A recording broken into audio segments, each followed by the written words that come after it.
Daily. Taste the Daily. Upgrade பண்ணாத ஒரு தப்பான ஒரு ரிப்பேரான மெஷின் அல்லது எஃபிஷியன்சி இல்லாத ஒரு மெஷினை வச்சு அங்கே உட்காந்துட்டு அவன் ஒரு அலர்ட் கொடுக்குறான்னு அதை நம்பிட்டு ஆரஞ்சு அலர்ட் தான் கொடுத்தா அதை நான் நம்பிட்டதுன்னு சொன்னால் அது எவ்வளோ பெரிய பிளண்டர் மிஸ்டேக் அது. இந்த வயநாடு சம்பவத்திலையும் சென்னை ஃப்ளட்லையும் அவங்களுக்கு எந்த பொறுப்பும் இல்லை, அவங்க அப்படி தான் இருப்பாங்க, நாம தான் சுதாரித்து இருந்துக்கணும்னு சொல்கிறது எந்த விதத்தில் சரியாக இருக்கும்? கேரளாவில் வருஷம் மழை வருது, அப்போ அந்த மழையினுடைய அளவு எப்படி இருக்குன்னு கணிக்க வேண்டிய பொறுப்பு அது இல்லைங்க. நான் ஓப்பனாக சொல்கிறேங்க, கவர்மெண்ட் இன்ஸ்ட்ரக்ஷன் கொடுத்த கலெக்டர் ஒன்று வரனா தாசில்தார் சொல்கிற தாசில்தார் கிராம நிர்வாக அலுவலகம் சொல்லி ஒரு தண்டூரா கடனுக்கு போட்டு விடுறது. இவ்வளோ பெரிய பேரழிவு, இவ்வளோ உயிரிழப்புகள், இதுக்கெல்லாம் காரணங்கள் மாநில அரசு. அங்கே கூட தமிழர்கள் தான் பெரிய அளவில் பாதிக்கப்பட்டாங்க. நீங்கள் முல்லை பெரியாரோட அணையில் பகுதியில்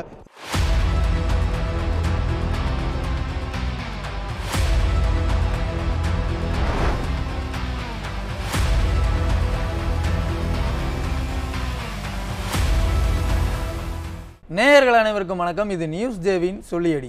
இன்று நம்முடைய நிகழ்ச்சியில் பேசுவதற்காக மூத்த பத்திரிகையாளர் எல்டிஆர் அவர்கள் நம்மிடையே இணைந்திருக்கிறார். வணக்கம் சார். வணக்கம் ஸ்ரீராம். வயநாடு நிலச்சரிவு சம்பவம் இந்தியாவையே உலுக்கி இருக்கு. இந்த சம்பவத்தில் நாங்கள் ரெட் அலர்ட் கொடுத்துட்டோன்னு மத்திய அரசும், இல்லை மத்திய அரசு கொடுத்தது ஆரஞ்சு அலர்ட் தான்னு கேரள அரசும் சொல்கிறாங்க. யார் சொல்கிறது உண்மை? இதில் ஆக்சுவலாக இந்த மழை வெள்ள பாதிப்புகள் அல்லது இந்த மாதிரி இதில் பருவநிலை மாற்றம் காரணமாக தான் இந்த மாதிரி பாதிப்புகள் எல்லாம் வந்துட்டுருக்கு. இதில் ரெட் அலர்ட் கொடுத்தாங்க, ஆரஞ்சு அலர்ட் கொடுத்தாங்க அப்படிங்கிறதெல்லாம் மேட்ரு கிடையாது. இப்போது கடந்த ஒரு 2 டிகேட்ஸ் அல்லது 3 டிகேட்ஸ் அப்போ 80ஸ்லாம் மிகப்பெரிய வறட்சி சவுத் இந்தியா ஃபுல்லாக மழையெல்லாம் இருந்தது. பட் இந்த 10 வருஷத்தில் அல்லது 15 வருஷத்தில் பார்க்கும்போது மழை கம்மியாக வருமா அதிகமாக வருமாங்கிறதெல்லாம் ப்ரிடிக்ட் பண்ணவே முடியாது. இன்ஃபேக்ட் எவ்வளோ பெரிய புயலில் எவ்வளோ சென்டிமீட்டர் மழை பெய்யுங்கிறதெல்லாம் துல்லியமாக கண்டுபிடிச்சி சொல்கிறதுக்கு அந்த சிஸ்டம் கிடையாது வேர்ல்டில். ஸோ மழை வரும் அப்படின்னாவே நம்ம பாஸ்ட் ரெக்கார்ட்ஸ், இப்போது சென்னையில் லாஸ்ட் டைம் வெள்ளம் வந்தப்போ டிசம்பரில் கவர்மெண்ட் என்ன சொல்கிறாங்க, சென்னையில் 3 மணி நேரத்தில் தண்ணியே இல்லைன்ட்டாங்க. இப்படி அதாவது இது ஏன் அப்படின்னா அந்த தண்ணி இல்லைன்னு அவங்க நினச்சிட்டு அவங்களுக்கு தெரியாது. அதுக்கான சிஸ்டம் அவங்ககிட்ட இருந்தும் அவங்க லெத்தர்ஜிக்காக ஒர்க் பண்ணதுனால இது பிரச்சனை வருது. அதே மாதிரி தான் கேரளா மாநில அரசு ஆரஞ்சு அலர்ட்டாக ரெட் அலர்ட்டாங்கிறது மேட்டர் கிடையாது. அந்த எந்த அலர்ட், அதாவது ஆரஞ்சு அலர்ட்டுங்கிறது அவங்க மெஷின்ஸ் கொடுக்குற அந்த டேட்டா வச்சு கொடுப்பாங்க. ஆனால் அப்பார்ட் ஃப்ரம் தட் மெஷினை மட்டுமே நம்பாமல் அவங்க ஆரஞ்சு அலர்ட் கொடுக்குறாங்களா, அது ரெட் அலர்ட் வரல, அதை மீறி கட்டுக்கடங்காமல் கூட மழை வரலாம். அதுதான் நம்ம கடந்த 10 வருஷமாக பார்த்துருக்கோம். சீனாவிலேருந்து தாய்லாந்துலேருந்து ஐரோப்பிய நாடுகளில் ஜெர்மனிலெல்லாம் முன்னெப்போதும் இல்லாத நிலைங்கிறது தான் இந்த கடந்த 10 ஆண்டுகளாக பார்த்துருக்கோம். ஆஸ்திரேலியாவில் ஃபாரஸ்ட் 2019 ஃபாரஸ்ட் ஃபயரில் பல கோடிக்கணக்கான ஏக்கர் நிலங்கள் பாதிக்கு உயிர்கள் அழிஞ்சிருக்கு. ஸோ இது எதுவுமே முன்னெப்போதும் இல்லாத நிலை அப்படிங்கிறது நம்ம தொடர்ந்து 10 ஆண்டுகளாக பார்த்துட்டு வரும்போது அலர்ட் கொடுக்குறது தான் மேட்டர். அலர்ட் கொடுத்துட்டாங்கன்னா அவங்க ஆரஞ்சு அலர்ட் கொடுக்குறாங்க அப்படிங்கிறோம், நம்ம அதுக்காக நிறுத்தக்கூடாது.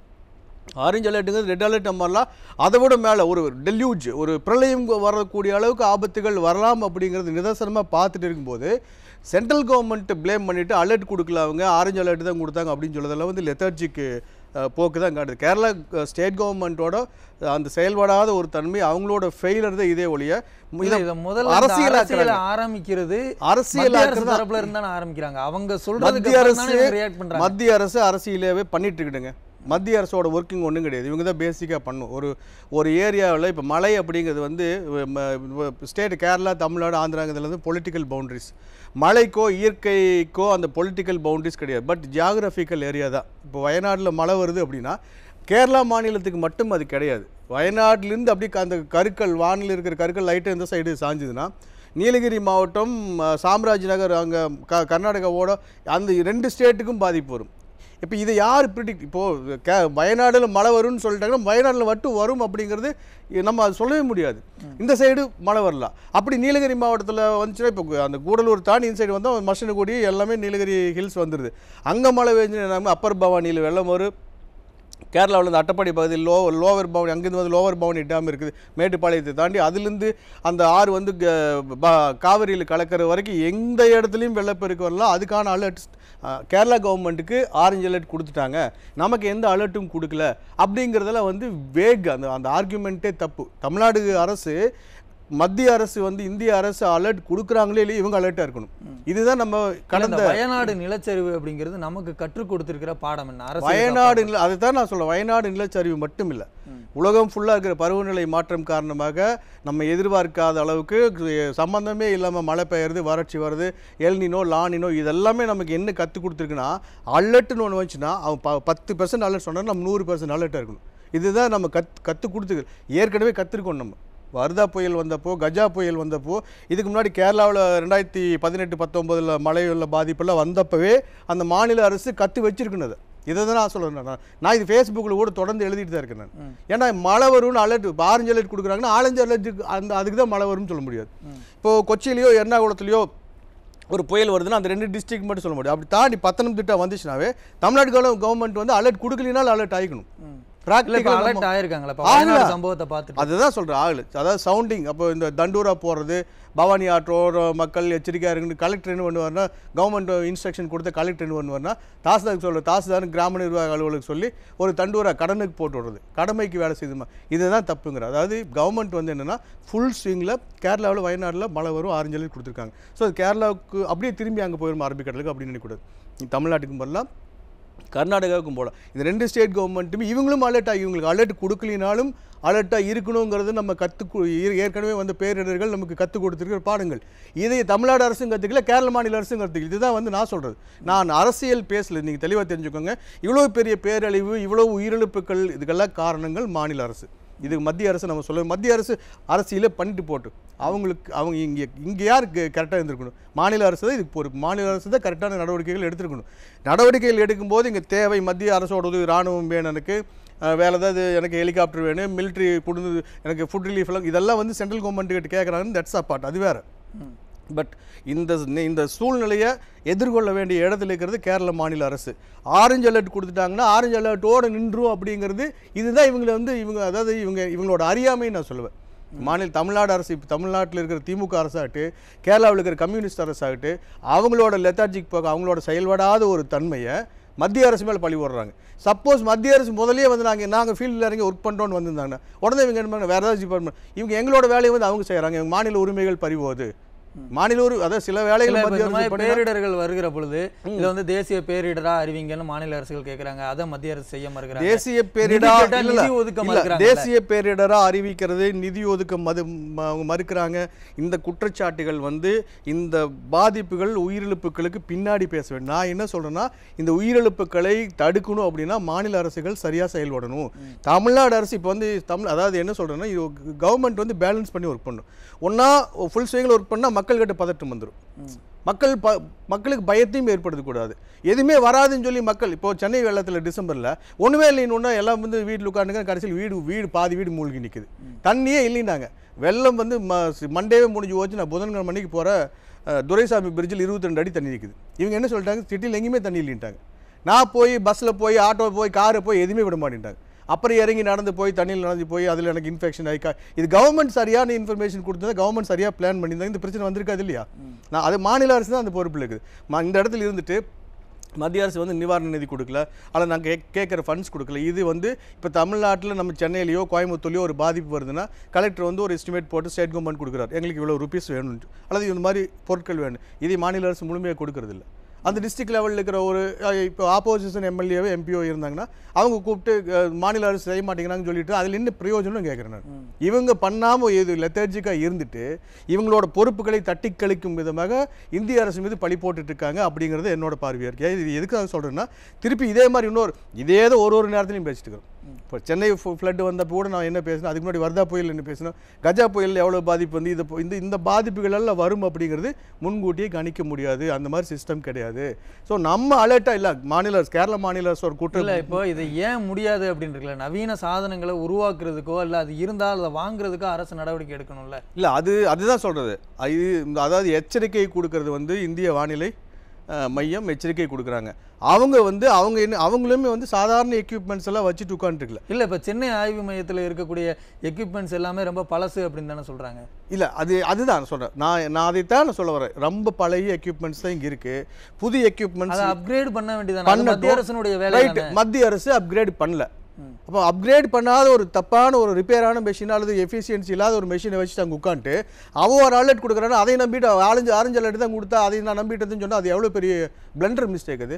இல்லை, இப்போ ஒருத்தர் வந்து அவருடைய வேலை ரிப்போர்ட் கொடுக்க வேண்டியது மத்திய அரசினுடைய வேலை, அதை செய்யறதுக்கு அவருக்கு சரியான இயந்திரத்தை அவங்க வாங்கலை. சரி, அப்படி இருக்கிற பொழுது இந்த வயநாடு சம்பவத்திலையும் சென்னை ஃப்ளட்லையும் அவங்களுக்கு எந்த பொறுப்பும் இல்லை, அவங்க அப்படி தான் இருப்பாங்க, நாம தான் சுதாரித்து இருந்துக்கணும்னு சொல்றது எந்த விதத்தில் சரியா இருக்கும்? அது இல்லை நீங்கள் வந்து என்னென்னா ஒரு அட்மினிஸ்ட்ரேஷன் இருக்குதுன்னா காரணங்களே சொல்லிட்டு இருக்கக்கூடாது. எதுவாக இருந்தால் இப்போது திடீர்னு ஒரு ஃபயர் வருது, அது ஒரு பில்டிங்கில் எரியுமா 10 பில்டிங்கில் எரியுமா 100 பில்டிங் பரவுமா அப்படிங்கிறது நமக்கு தெரியாது. ஆனால் தீயை கண்ட்ரோல் பண்ண வேண்டிய வேலை அங்கே இருக்கிற டிஸ்ட்ரிக்ட் கலெக்டர் தான், ஃபயர் அத்தாரிட்டிஸ் கூட கலெக்டர் தான் இன்சார்ஜ். இல்லை, திடீர்னு ஏற்படுற தீ விபத்துக்கு நீங்கள் சொல்கிறது எதுவாக இருந்தாலும் கேரளாவில் வருஷம் மழை வருது, அப்போ அந்த மழையினுடைய அளவு எப்படி இருக்குன்னு கணிக்க வேண்டிய பொறுப்பு அது இல்லைங்க. நான் ஓப்பனாக சொல்கிறேங்க, மழை எவ்வளவு இருக்குங்க எந்த உலகத்தில் எந்த டெக்னாலஜியும் கணிக்க முடியாதுங்க. எஸ்பெக்ட் அதாவது 2024 ஜூலை மாதம் ஆகஸ்ட் மாதம் ஃபர்ஸ்ட் வீக் போய்படி மழை இவ்வளோ வரும்னு கணிக்கிறதுக்கு உலகத்தில் எங்கேயுமே டெக்னிக் கிடையாது, எந்த ஒரு டெக்னாலஜியும் கிடையாது, எந்த ஒரு மிஷினும் கிடையாது. ஓரளவுக்கு தான் சொல்ல முடியும். அதைத்தான் நான் சொல்கிறேன். தப்பான மெஷின் வச்சுட்டு உட்காந்துக்கிற ஒருத்தன் ஆரஞ்சு அலர்ட் வரும்னு சொன்னாங்கன்னா நம்ம அதுக்கு மேலே அலர்ட்டாக இருக்கணும். ஒருவேளை நம்ம மிகுந்த எச்சரிக்கையோ இருந்து எந்த பாதிப்புகளும் நமக்கு வரல அப்படின்னா அதை பற்றி நம்ம கவலைப்பட வேண்டியதில்லை. நைட்டெல்லாம் போலீஸ் ஃபோர்ஸ் போட்டிருக்காங்க ஒரு இடத்துல பாதுகாப்புக்காக அப்படின்னா அங்கே எந்த அசம்பாவிதமும் நடக்காது. அதுக்காக போலீஸ் ஃபோர்ஸ் வேஸ்ட்னு சொல்ல முடியாது. சப்போஸ் போலீஸ் ஃபோர்ஸ் போடாம விட்டு ஏதாவது 2 கொலை நடந்துச்சுன்னு வைங்களேன், அதுதான் தப்புங்கிற. நம்ம அங்கே தான் சொல்கிறோம் அலர்ட் வருதுன்னா அந்த அலர்ட் வந்துச்சுனாலே உடனே ஸ்விங் ஆக்ஷன் எடுக்கணும், ஒர்க் பண்ணணும், அதுக்கு ரியாக்ட் பண்ணணுங்கிறது கவர்மெண்ட்டோட பொறுப்பு. இப்போ அதை வந்து அவங்க செய்யல. வயநாட்டில் நிலச்சரிவு ஏற்பட வாய்ப்பு இருக்குன்றத 2023 அதாவது போன வருஷமே சொல்லியிருக்காங்க. இருந்தும் என்ன நடவடிக்கை ஏன் எடுக்கல? இல்லை, இந்த விஷயத்தில் பார்த்தா நிலச்சரிவுகளை தடுக்கிறதுக்கு நிறைய ஆக்டிவிட்டீஸ் இருக்குது. இப்போ ஃபார் எக்ஸாம்பிள் இந்த வெட்டிவேர்னு ஒன்று நம்ம சொல்கிறோம். வெட்டிவேருங்கிறது தமிழ்நாட்டோட வேறு, அமெரிக்காவில் வெட்டிவேர் ஃபவுண்டேஷன் இருக்குது, தாய்லாந்தில் வெட்டிவேர் ரிசர்ச் எல்லாமே பண்ணிட்டுருக்காங்க. நம்மளோட வேறு நம்ம விட்டுட்டோம். இந்த வெட்டிவேர் வந்து நில அரிப்பை தடுக்கிறது, எரோஷன் சாயில் எரோஷன் தடுக்கும் அப்படிங்கிறாங்க. இதெல்லாமே வந்து இந்த மாதிரி நில சரிவு ஏற்படக்கூடிய இடங்களில் வெட்டிவேர் வந்து கல்டிவேட் பண்ணுறது மிக ஒரு முக்கியமான விஷயம். நான் 10 ஆண்டுகளுக்கு மேலாக தொடர்ந்து அதெல்லாம் வலியுறுத்திட்டு வரேன். அதெல்லாம் வந்து வெட்டிவேர் கல்டிவேஷன் எல்லாம் அது டெக்னிக்கலாக ப்ராக்டிக்கலாக என்னென்ன பாசிபிலிட்டிஸ் இருக்குது அப்படிங்கிறது ஸ்டேட் கவர்மெண்ட்டு தான் தெரியும். நான் ஒரு இண்டிவிஜுவல், எனக்கு தெரியாது. ஸோ இந்த மாதிரி விஷயங்கள் நில அரிப்பை தடுப்பதற்கான டெக்னாலஜி என்ன இருக்குதுன்னு பார்த்தா அதையெல்லாம் ஸ்டேட் கவர்மெண்ட் இம்ப்ளிமெண்ட் பண்ணணும். எதுவுமே பண்ணாமல் இருந்தாங்கன்னா இந்த மாதிரி பாதிப்புகள் வரும். இந்த மாதிரி பாதிப்புகள் வரும்போது இந்திய அரசு தப்பு பண்ணிட்டாங்க அப்படிங்கிற மாதிரி அவங்கள பிளேம் பண்ணிட்டு இருக்கிறது மிகப்பெரிய தவறு. இது கேரளா அரசோட தோல். ஏன்னா நான் இதுக்கு முன்னாடி 2019 நாங்கள் ஃப்ளட் வந்தப்பவே கேரளா ஹைகோர்ட்லேருந்து எல்லா பக்கமே நான் போய் இன்ஸ்பெக்ஷன் நான் போயிட்டு வந்தேன். நான் அங்கே கூட தமிழர்கள் தான் பெரிய அளவில் பாதிக்கப்பட்டாங்க. அது நீங்கள் முல்லை பெரியாரோட அணையில் பகுதியில் அந்த ஹிண்டால்கோ பக்கமெல்லாம் இருக்கும்போது இப்போ கேரளா பீப்புள் வந்து பெரிய பெரிய பங்களாவில் நல்ல இடங்கள் இருக்காங்க. நம்ம ஆளுங்க கூலி வேலைக்கு போயிட்டு கிணறு தோன்ற வேலையிலிருந்து தமிழர்கள் அங்கே எக்கச்சக்கமாக அதிக எண்ணிக்கையில் பாதிக்கப்பட்டிருந்தாங்கன்னா அதுக்கு கூட நான் ஒரு தமிழ்நாடு அரசுக்கு ஒரு மனு எழுதி போட்டேன். நான் கேரளாவில் தமிழ்நாட்டு கூலி தொழிலாளர்கள் எத்தனை பேர் இருக்காங்க ஏதாவது கணக்கெடு வச்சிருக்கேன், ஒரு பதிலும் இல்லை தமிழ்நாடு கவர்மெண்ட். அதனால் வந்து என்னென்னா நம்ம என்ன பண்ணணும்னா நம்ம எந்த ஒரு இடத்துலையுமே வந்து இந்த மாதிரி பாதிப்புகள் வரும்போது இது சாயில் எரோஷன் அதை தடுக்கிறதுக்கு என்ன பண்ணணும், நிலச்சரிவு வரும்னா அதை தடுக்கிறதுக்கு என்ன பண்ணணும். ஒரு இடத்துல இப்போ நிலச்சரிவு எதனால் வருதுன்னா பயங்கரமாக மழை வரும்போது அந்த தண்ணியில் அந்த மண் ஊறி தான் கீழே வருது. அந்த மாதிரி வரும்போது அதுக்கு ஒரு வழியை அதிகமாக மழை பெஞ்சு அதுக்கு இந்த தண்ணி கீழே இறங்கி போகிற மாதிரி ஒரு சின்ன வழிகளை ஏற்படுத்தி விட்டால் கூட அது போய் இந்த மாதிரியான முடிவுகளை எல்லாமே தமிழக அரசு எடுத்துக்கணும். இப்போ வயநாட்டில் நிலச்சரிவு ஏற்பட்டிருக்கு, இதிலிருந்து தமிழ்நாடு அரசு கற்றுக்கொள்ள வேண்டிய பாடம் என்ன, பாடம் கற்றுக்கொள்ள வேண்டிய அவசியம் இருக்கா? தமிழ்நாடு அரசு கண்டிப்பாக பாடம் கற்றுக்கணும். அதுதான் நான் சொல்கிறேன். வயநாடுக்கும் தமிழ்நாடு எல்லையில் ஊட்டியிலேருந்து நீங்கள் மேலே போய் லெஃப்ட்டில் இறங்குனீங்கன்னா கூடலூர் தாண்டி 20-30 கிலோமீட்டர் போனீங்கன்னா வயநாடு வந்துடும். தமிழ்நாடு எல்லையில் இருக்கிற ஒரு ஏரியா. வயநாட்டில் வந்த மழை ஒரு 10 கிலோமீட்டர் 20 கிலோமீட்டர் இன்சைடு வந்துடும் ஊட்டிக்கு வந்துடும். அப்படி ஊட்டிக்கு வரும்போது என்னன்னா ஈரோடு டிஸ்ட்ரிக்டோட வடமேற்கு பகுதிகள், கோயம்புத்தூர் டிஸ்ட்ரிக்டோட வடபகுதிகள், நீலகிரி மாவட்டம், அது இல்லாமல் கேரளா பாலக்காடு டிஸ்ட்ரிக்டோட வடகிழக்கு பகுதிகள் எல்லாத்தையும் இடத்துலையுமே வெள்ள ஆபத்து இருக்குது. இதை தாண்டி அந்த ஊட்டி அங்கே வந்து அப்பர் பவானிலேருந்து வெள்ளம் வந்துச்சுன்னா அது டைரெக்டாக கேரளாவுக்குள்ள வந்து மேட்டுப்பாளையம் வழியே தான் வரும். அது என்னன்னா லோவர் பவானிக்கு தான் வரும். லோவர் பவானிக்கு வந்தோன்னு அது ஈரோடு டிஸ்ட்ரிக்டில் நுழையும் போது அது எல்லாமே வந்து அந்த ஏரியாவிலுமே அது ஆபத்து இருக்குது.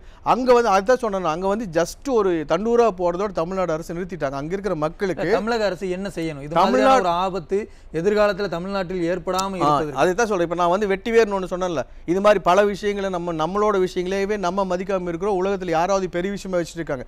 இதையெல்லாம் கண்டுபிடிச்சி வெட்டிவேர் கல்டிவேஷன், இந்த மாதிரி நில சாயில் எரோஷனுக்கு எங்கெங்கே அந்த மாதிரி டேஞ்சர்ஸ் இருக்குங்கிற பார்த்து அங்கெல்லாம் வெட்டிவேர் கல்டிவேட் பண்ணணும். அல்லது நில அரிப்பை தடுப்பதற்கான சிஸ்டங்கள் உருவாக்கணும். ஃபார் எக்ஸாம்பிள் அந்த தடுப்புகளை அமைக்கணும். அப்புறம் தண்ணி வந்து ஈஸியாக ஒரு இடத்துல எவ்வளோ மழை அன்லிமிட்டெட் ஒரு பிரளயமே வந்தாலும் கூட அந்த தண்ணி ஈஸியாக அங்கிருந்து கடந்து போகிறதுக்கான வழிகளை உருவாக்கணும். அது ப்ரைவேட் ப்ராப்பர்ட்டியாகவே இருந்தாலும், ஃபார் எக்ஸாம்பிள் ஒரு டீ எஸ்டேட்டாக கூட இருக்கலாம்.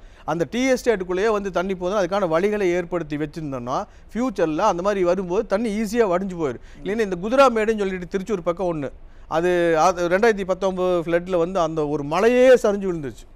நிகழ்ச்சிக்கு வந்து உங்களுடைய கருத்துக்களை எங்களோட பகிர்ந்து கொண்டமைக்கு நன்றி. இப்போ வயநாடு இதோட மழை நின்றுன்னு நம்ம சொல்ல முடியாது. அடுத்து நீலகிரிக்கோ அந்த பாதிப்புகள் வர்றதுக்கான அதையும் வருங்கிற ஒரு எதிர்பார்ப்பு நம்ம இருக்கணும்.